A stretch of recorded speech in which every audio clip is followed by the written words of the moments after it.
வணக்கம் and welcome to delight cinemas. இன்னைக்கான இந்த அப்டேட்ஸ் வீடியோவில் ஃபஸ்ட்டு நம்ம பார்க்க போகிற அப்டேட் எந்த படத்தை பற்றி அப்படின்னு பார்த்தீங்கன்னா, டைரக்டர் சுந்தர் சியோடைய அடுத்த ரிலீஸ், அவருடைய இயக்கத்தில் அவரும் வடிவேலும் சேர்ந்து நடிச்சிருக்கிற கேங்கர்ஸ். இந்த படம் வர ஏப்ரல் மாதம் 24ஆம் தேதி தியேட்டர்ஸில் ரிலீஸ் ஆக போகுது அப்படிங்கிறத மூவி டீம் இப்போ தான் ரீசெண்டாக போஸ்டர் ரிலீஸ் பண்ணி கன்ஃபார்ம் பண்ணியிருந்தாங்க. ஸோ இந்த கேங்கர்ஸ் படம் வந்து பார்த்தீங்கன்னா 2 பெரிய படங்களுக்கு நடுவில் வருது. குட் பேட் அக்லி ஏப்ரல் 10 வருது. ஸோ குட் பேட் அக்லி வந்து 2வது வாரம் கேங்கர்ஸை ரிலீஸ் பண்ணுறாங்க. அதே மாதிரி கேங்கர்ஸ் ரிலீஸ் ஆகி ஒரே வாரத்தில் ஆக்டர் சூர்யாவுடைய ரெட்ரோ படம் வந்து ரிலீஸ் ஆக போகுது. கடைசியாக சுந்தர் சிக்கு ரிலீஸ் ஆன 2 படங்களுமே நல்ல வெற்றி படங்களாக அவருக்கு அமைஞ்சிருந்தது. போன வருஷம் சம்மரில் அரண்மனை 4, இந்த வருஷம் ஸ்டார்டிங் பொங்கலுக்கு மதகஜராஜா, ரெண்டுமே பாக்ஸ் ஆஃபீஸில் நல்ல ஒரு கலெக்ஷன் பண்ணியிருந்தது. இப்போ இந்த சம்மருக்கு கேங்கர்ஸை வந்து இறக்குறாரு. ஸோ கேங்கர்ஸ் படம் வந்து நல்ல ஒரு என்டர்டெய்னராக அமைஞ்சிருச்சு அப்படின்னா கண்டிப்பாக இந்த படமும் வந்து பாக்ஸ் ஆஃபீஸில் நல்லா வந்து கலெக்ட் பண்ணலாம். பட் எப்படி இருக்க போகுது, சுந்தர் சி வடிவேல் காம்பினேஷன் இந்த படத்தில் ஒர்க் அவுட் ஆயிருக்கா இல்லையா அப்படிங்கிறது ஏப்ரல் 24 நமக்கு தெரிய வரும். அடுத்து சுந்தர் சி டைரக்ட் பண்ண போற படம் வந்து ஆக்ட்ரஸ் நயன்தாரா வச்சு மூக்குத்தி அம்மன் பார்ட் 2. ஸோ அந்த படத்தோடைய ப்ரொடியூசர் வேல்ஸ் ஐஸ்வரி கணேஷ் வந்து பார்த்தீங்கன்னா அஃபிஷியலாகவே ஒரு அப்டேட் வந்து நமக்கு கொடுத்துருக்காரு. ஸோ வர மார்ச் 6ஆம் தேதி தேர்ஸ்டே வந்து மூக்குத்தி அம்மன் 2க்கான பூஜை பிரசாத் ஸ்டுடியோவில் காலையில் 9 மணிக்கு நடக்க போகுது அப்படிங்கிற மாதிரி அவர் சொல்லியிருந்தாரு. ஸோ அந்த பூஜையை வந்து பார்த்தீங்கன்னா ஒரு கிராண்டான பூஜை ஈவெண்ட்டாக வந்து பிளான் பண்ணியிருக்காங்களாம். அண்ட் இந்த படமும் வந்து ஒரு ஹை பட்ஜெட் ஃபிலிமாக தான் வந்து உருவாக போகுது. ஸோ அடுத்து சுந்தர் சி இந்த படத்தை எடுப்பார். இது இல்லாமல் சுந்தர் சிக்கு பார்த்தீங்கன்னா கலகலப்பு 3 இருக்குது, அரண்மனை 5 இருக்குது. அந்த 2 படங்களை தாண்டி வேறு சில ஹீரோஸ் கூடயுமே வந்து அவர் ஒர்க் பண்ணுறதுக்கு வாய்ப்புகள் இருக்குங்கிற மாதிரியுமே நியூஸ் வருது. டைரக்டர் பிரசாந்த் நீலோடைய இயக்கத்தில் ஜூனியர் என்டிஆர் அடுத்து நடிக்கிற படம் NTR 31. இப்போதைக்கு இந்த படத்துக்கு டிராகன் அப்படிங்கிறதான் டைட்டிலாக சொல்லப்படுது. ஆனால் இன்னும் மூவி டீம் அஃபிஷியலாக வந்து அதை கன்ஃபார்ம் பண்ணலை, அனௌன்ஸ்மெண்ட் எதுவும் பண்ணலை. சீக்கிரமே பண்ணுவாங்க அப்படின்னு நினைக்கிறேன். இந்த படத்துக்கான ஷூட்டிங் ஸ்டார்ட் பண்ணிட்டாங்க. ஆனால் இன்னும் ஜூனியர் என்டிஆர் வந்து ஷூட்டிங்கில் ஜாயின் பண்ணலை. ஏன் அப்படின்னு பார்த்தீங்கன்னா, அவர் வந்து இன்னொரு பக்கம் ஹிருத்திக் ரோஷன் கூட வார் 2 படத்தில் நடிச்சிட்டு இருக்காரு. வார் 2க்கான ஷூட்டிங் வந்து போயிட்டுருக்கு. இன்னைக்கு மும்பையில் அந்தேரியில் யாஷ்ராஜ் ஸ்டுடியோஸில் வந்து பார்த்தீங்கன்னா கிராண்டான ஒரு செட்டு போட்டு 500க்கும் மேலே ஜூனியர் ஆர்டிஸ்டோட ஒரு முக்கியமான ஒரு டான்ஸ் சீக்வன்ஸ் வந்து எடுத்துகிட்டு இருக்காங்க அப்படின்னு சொல்லப்படுது. ஹிருத்திக் ரோஷன், ஜூனியர் என்டிஆர் இவங்க 2 பேருக்குள்ள டான்ஸ் ஃபேஸ் ஆஃப் வந்து இருக்க போகுது. அந்த சீக்வன்ஸை தான் வந்து எடுக்கிறாங்க. ஸோ இந்த ஒரு சாங் ஷூட் வந்து பார்த்தீங்கன்னா 6 days கிட்ட நடக்குங்கிற ஒரு நியூஸ் கிடைச்சிருக்கு. இப்போ எடுக்கிற இந்த சாங் சீக்வன்ஸ் வந்து படத்துடைய கிளைமேக்ஸ்க்கு முன்னாடி வரக்கூடிய சாங்கா இருக்கும். இந்த பாட்டு முடிஞ்சு அப்படியே கிளைமேக்ஸ் ஃபைட் ஸ்டார்ட் ஆகும் அப்படிங்கிற மாதிரிலாம் நியூஸ் வருது.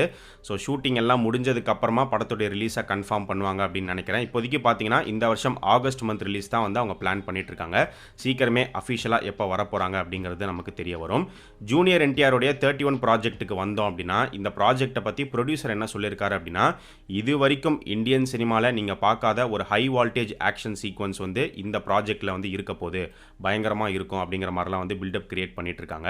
அண்ட் அது மட்டும் இல்லாமல் NTR 31 இந்த ப்ராஜெக்ட் வந்து இன்டர்நேஷனல் லெவலில் எடுத்துட்டு போக போறோம் அப்படிங்கிற மாதிரியுமே அவர் சொல்லியிருக்காரு. அவர் சொல்லியிருக்கிறத வச்சு பார்க்கும்போது இங்கிலீஷ் வெர்ஷன்லையும் இந்த படத்தை வந்து ரிலீஸ் பண்ணுவாங்கன்னு நினைக்கிறேன். வேற சில வெர்ஷனில் கூட வந்து ரிலீஸ் பண்ணலாம். எப்படி இப்போ டாக்ஸிக் வந்து இன்டர்நேஷனல் லெவலாக எடுத்துட்டு போகணும் அப்படின்னு சொல்லி இங்கிலீஷில் வந்து எடுத்துட்டு இருக்காங்களோ, மேபி அதே மாதிரியும் NTR 31 ப்ராஜெக்ட்டுக்கும் நடக்கலாம். ஆக்டர் சூர்யா எடுத்துக்கிட்டோம் அப்படின்னா வர மே 1ஆம் தேதி அவருடைய ரெட்ரோ படம் தியேட்டர்ஸில் ரிலீஸ் ஆகுது. ஆல்ரெடி மூவி டீம் ப்ரொமோஷன்ஸை ஸ்டார்ட் பண்ணி எடுத்துகிட்டு போயிட்டே தான் இருக்காங்க. அந்த BTS காமிக்லாம் அப்பப்போ ரிலீஸ் பண்ணிக்கிட்டே வராங்க. ஃபர்ஸ்ட் சிங்கிள் வந்து ரிலீஸ் பண்ணிட்டாங்க.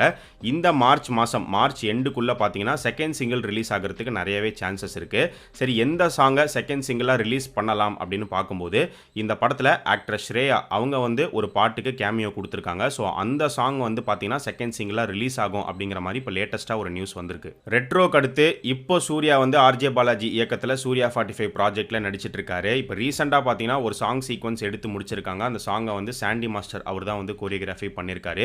இப்போ கரண்ட்டாக வந்து ஆக்ஷன் சீக்வன்ஸ் வந்து எடுத்துட்டு இருக்காங்க. ஸோ சூர்யா 45 நம்ம ஏற்கனவே சொல்லியிருக்கோம் இந்த வருஷம் தீபாவளியை டார்கெட் பண்ணிட்டு இருக்காங்க அப்படின்னு. ஆல்மோஸ்ட் அது கன்ஃபார்ம்டு தான். தீபாவளிக்கு வரதுக்கு நிறைய சான்சஸ் இருக்குது அப்படிங்கிற மாதிரி தான் நியூஸ் வந்துட்டு இருக்கு. இந்த ஒரு ப்ராஜெக்ட் மட்டும் இல்லாமல் இதுக்கடுத்து சூர்யா அவர் நடிக்க போகிற ஒவ்வொரு படத்தையுமே எப்படியாவது ஃபெஸ்டிவல் ரிலீஸ்க்கு கொண்டு வந்துடணும் அப்படிங்கிற ஒரு மைண்ட் செட்டில் தான் இப்போ அவர் இருக்காரு அப்படின்னுமே வந்து சொல்லப்படுது. ஸோ இப்போ சூர்யா 45 இந்த வருஷம் தீபாவளி அப்படின்னு சொல்கிறாங்க. இப்போ அடுத்து ஸ்டார்ட் பண்ண போகிற வாடிவாசலும் வந்து பார்த்தீங்கன்னா கண்டிப்பாக ஃபெஸ்டிவல் ரிலீஸ்க்கு தான் கொண்டு வரணும்னு பிளான் பண்ணுவாங்க. மெயினாக பொங்கல் ரிலீஸ், ஏன்னா பொங்கலுக்கு தான் அந்த படம் ரொம்பவே ஆப்டாக இருக்கும். ஆனால் எந்த வருஷம் பொங்கலுக்கு வாடிவாசல் வரப்போகுது அப்படிங்கிறது தெரியல. அடுத்த வருஷம் பொங்கலுக்கே வரப்போதா இல்லை அதுக்கு அடுத்த வருஷமா அப்படிங்கிறத நாம் பொறுமையாக வெயிட் பண்ணி தான் பார்க்கணும். ஏன்னா இன்னும் வாடிவாசல் ஷூட்டிங்கே ஆரம்பிக்கல. ஷூட்டிங் ஆரம்பித்தாதான் இந்த படத்தை வந்து எவ்வளோ ஃபாஸ்ட்டாக எடுத்து முடிக்க போகிறாங்க இல்லை ஸ்லோவாக தான் எடுக்க போகிறாங்களா அப்படிங்கிறதெல்லாம் நமக்கு தெரிய வரும். சூப்பர் ஸ்டார் ரஜினிகாந்த் அடுத்து நடிக்க போகிற படம் ஜெயில் ஜெயிலர் 2. இந்த ஜெயிலர் 2 படத்துக்கான ஷூட்டிங் ஏப்ரல் மந்த்லேருந்து ஸ்டார்ட் பண்ணுறாங்க. ஸோ ஆரம்பத்தில் பார்த்தீங்கன்னா சென்னை, தேனி, கோவா இந்த 3 லொக்கேஷன்ஸில் வந்து ஷூட் பண்ணுற மாதிரி பிளான் பண்ணியிருக்காங்கன்னு சொல்லப்படுது. சென்னையில் ஒரு வாரம் கிட்ட செட்டு போட்டு வந்து ஷூட் பண்ண போகிறாங்க அப்படிங்கிற ஒரு நியூஸும் இருக்குது. ஜெயிலர் 2ல் நிறைய சர்ப்ரைசஸ் இருக்குது அப்படிங்கிற நியூஸும் வந்துட்டுருக்கு. இந்த படத்தில் எத்தனை பேரை உள்ளே இறக்க போகிறாங்க அப்படிங்கிறது தெரியல. பட் கண்டிப்பாக இன்ட்ரெஸ்டிங்காக இருக்கும், செமையாக இருக்கும் அப்படின்னு தான் வந்து சொல்லப்படுது. எப்படி இருக்க போகுது அப்படிங்கிறது போக போக ஒவ்வொன்றா நமக்கு தெரிய வரும். டைரக்டர் அட்லியோடைய அடுத்த ப்ராஜெக்ட்டை பற்றி ஒரு சில நியூஸ் வந்து நேத்தி போட்டிருந்த வீடியோவில் நம்ம ஷேர் பண்ணியிருந்தோம். இந்த மாதிரி அல்லு அர்ஜுனை வச்சு ஒரு படம் பண்ணுற மாதிரி இருக்காரு. அல்லு அர்ஜுன் கூட இன்னொரு பெரிய ஹீரோ நடிக்க போகிறாரு. அந்த ஹீரோ யார் அப்படிங்கிறது இப்போ வரைக்கும் மெட்டீரியலைஸ் ஆகலை. 3 ஹீரோயின்ஸ் இந்த படத்தில் இருக்க போகிறாங்க அப்படின்னு சொல்லியிருந்தோம். அதில் ஒரு ஹீரோயின் வந்து பார்த்தீங்கன்னா ஜான்வி கபூராக இருக்கிறதுக்கு நிறைய பாசிபிலிட்டிஸ் இருக்குங்கிற மாதிரி ஒரு நியூஸ் வந்திருக்கு. அண்ட் மியூசிக் வந்து சாய் அபியங்கரா இருக்கிறதுக்கும் நிறைய சான்சஸ் இருக்குது அப்படின்னு சொல்லப்படுது. இப்போ என்ன நடக்குது அப்படின்னு பார்த்தீங்கன்னா, ஃபர்ஸ்ட் சல்மான் கான் தான் இந்த ப்ராஜெக்ட்குள்ளே இருந்தார். சல்மான் கானை வச்சு தான் அட்லி பண்ண போகிறார் அப்படிங்கிற நியூஸ் வந்துட்டு இருந்துச்சு. அதுக்கப்புறம் தான் இப்போ மறுபடியும் அல்லு அர்ஜுன்னு மாறி இருக்கு. ஸோ சல்மான் கான் ஃபேன்ஸ் எல்லாருமே பார்த்தீங்கன்னா ஒரு பக்கம் பாய்காட் அட்லி அப்படின்னு ஒரு ஹேஷ்டேக் போட்டுட்டு ட்ரெண்ட் பண்ணிட்டு இருக்காங்க. இன்னொரு பக்கம் வந்து அட்லி வந்து சல்மான் கானை ஏமாத்திட்டாரு, சல்மான் கானை வச்சு படம் பண்ண போகிறேன் அப்படின்னு சொல்லி அவருடைய ப்ராஜெக்ட்கான ப்ரொமோஷன் அண்ட் ஹைப்பை கிரியேட் பண்ணிட்டு இப்போ அவரை கைட்டி விட்டுட்டாரு அப்படிங்கிற மாதிரிலாம் பேசிட்டு இருக்காங்க. நேத்தி போட்டிருந்த வீடியோலேயே நம்ம சொல்லியிருந்தோம் எதனால வந்து சல்மான் கான் இல்லாமல் அல்லு அர்ஜுன் கிட்ட மறுபடியும் இந்த ப்ராஜெக்ட் வந்து வந்திருக்கலாம், என்ன ரீசனாக இருக்கலாம் அப்படின்னு. ஆக்சுவலாக இந்த நியூஸ் பார்த்தீங்கன்னா 2 விதமாக வருது. ஒரு பக்கம் வந்து அட்லி தான் வந்து சல்மான் கான் வேணாங்கிற ஒரு முடிவு எடுத்து அல்லு அர்ஜுன் கிட்ட திரும்ப போயிருக்காரு அப்படின்னு சொல்லப்படுது. இன்னொரு பக்கம் பார்த்தீங்கன்னா அட்லி இந்த முடிவு எடுக்கல, இந்த ப்ராஜெக்டை ப்ரொடியூஸ் பண்ணுறதா சொல்லப்படுற சன் பிக்சர்ஸ் இன்னும் கன்ஃபார்ம் ஆகலை. பட் அவங்க தான் ஃப்ரண்ட் ரன்னராக இருக்காங்க. சன் பிக்சர்ஸ் தான் அட்லி கிட்ட வந்து சல்மான் கானை வச்சு எடுக்கணும்னா இவ்வளோ பெரிய பட்ஜெட் வந்து எங்களால் செலவு பண்ண முடியாது, ஏன்னா அவருக்கே படங்கள் சரியாக போகலை, அவருடைய பிஸ்னஸும் முன்ன மாதிரி இல்லை, ரொம்பவே கம்மியாக இருக்குது. ஸோ அவர் வேண்டாம், அல்லு அர்ஜுனை வச்சு படம் பண்ணுங்க அப்படின்னு சன் பிக்சர்ஸ் சொன்னதுக்கு அப்புறமா தான் இந்த ப்ராஜெக்டில் இந்த ஒரு சேஞ்ச் நடந்து மறுபடியும் அல்லு அர்ஜுன் உள்ளே வந்திருக்காரு அப்படின்னு சொல்லப்படுது. இப்போதைக்கு இந்த ப்ராஜெக்டோடைய பட்ஜெட் வந்து 600 crores அப்படிங்கிற ஒரு நியூஸும் இருக்குது. ஏகே நடிச்சிருக்கிற குட் பேட் அக்லி படத்துக்கு கிராண்டான ஒரு release Mythri Movie Makers plan பண்ணிட்டு இருக்காங்க. முடிஞ்ச அளவுக்கு மேக்ஸிமம் ஸ்க்ரீன்ஸை இந்த படம் ஆக்குபை பண்ணும் அப்படின்னு சொல்லப்படுது. அண்ட் அது மட்டும் இல்லாமல் அப்பப்போ குட் பேட் அக்லி படத்தை பற்றி ஒரு சில ரூமர்ஸ் அப்படிங்கிறது வந்துட்டே தான் இருக்குது.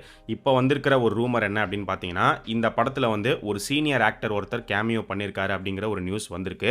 ஒரு தெலுங்கு ஆக்டர் கேமியோ பண்ணியிருக்காரு அப்படின்னு சொல்லப்படுது. இது முன்னாடியே வந்த ஒரு நியூஸ் தான். பட் நமக்கு இந்த நியூஸ் எந்த அளவுக்கு உண்மை அப்படிங்கிறதுலாம் தெரியல. இது இப்போதைக்கு ரூமராக தான் நம்மளால் வந்து பார்க்க முடியும். அண்ட் அதே மாதிரி பார்த்தீங்கன்னா ஏப்ரல் 10 குட் பேட் அக்லி மட்டும்தான் ரிலீஸ் ஆகிற மாதிரி இருக்குது, இட்லி கடை வந்து ரிலீஸ் ஆகாது அப்படிங்கிற மாதிரி சொல்லிட்டு இருக்காங்க.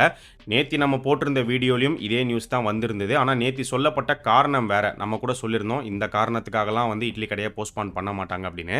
பட் இன்னைக்கு வந்திருக்கிற நியூஸ், இன்னைக்கு சொல்லப்படுற காரணம் என்ன அப்படின்னு பார்த்தீங்கன்னா, தனுஷ் வந்து இப்போ பயங்கர பிஸியாக இருக்காரு. தேரே இஷ்குமே ப்ராஜெக்டில் வந்து நடிச்சிட்டு இருக்காரு. அந்த படத்துக்கான ஷூட்டிங் போயிட்டு இருக்கு.